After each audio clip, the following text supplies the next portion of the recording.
So finally guys, na-edit na natin yung ating zucchini noodles with homemade meatballs.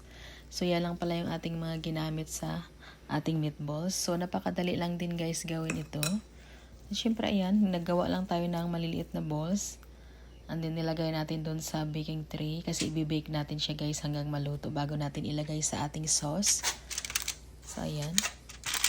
Try nyo guys magawa nito. Napakadali lang. Ang sarap siya sa spaghetti. Either regular spaghetti or gusto nyong maggawa ng zucchini noodles. So it's up to you guys. And then ayan na. Malapit na matapos. And then syempre in-bake ko lang yan guys ng 400 Fahrenheit for 30 minutes. Diba? So ayan na. Malapit na natin ilagay sa ating crockpot. And then nag-fry lang ako ng onions and garlic hanggang mag-slightly golden brown. At then in-add ko lang yung aking sauce. So, traditional sauce yung aking gamit. Nasa inyo guys kung ano yung sauce nyo gagamitin. Kung ano yung mga favorite nyo. Masarap din dito guys, marinara sauce. So, ayan, in-add ko na yung aking mga meatballs doon sa ating sauce.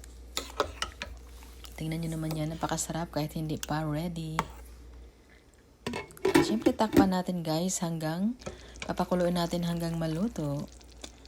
At ayan na yung itsura ng ating meatballs guys. Napakasarap. Sobrang lambot niya at napakasarap nito. So ayan guys yung aking noodles, yung zucchini noodles.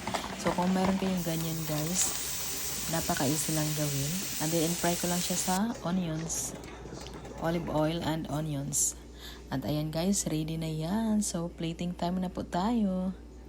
So napaka-healthy ng ating spaghetti guys kasi vegetables lang siya. At ayan, nag-add na tayo ng ating meatballs. Napaka-yummy. At nag-add din tayo ng basil leaves at parmesan cheese. Yan lang po guys. Bye!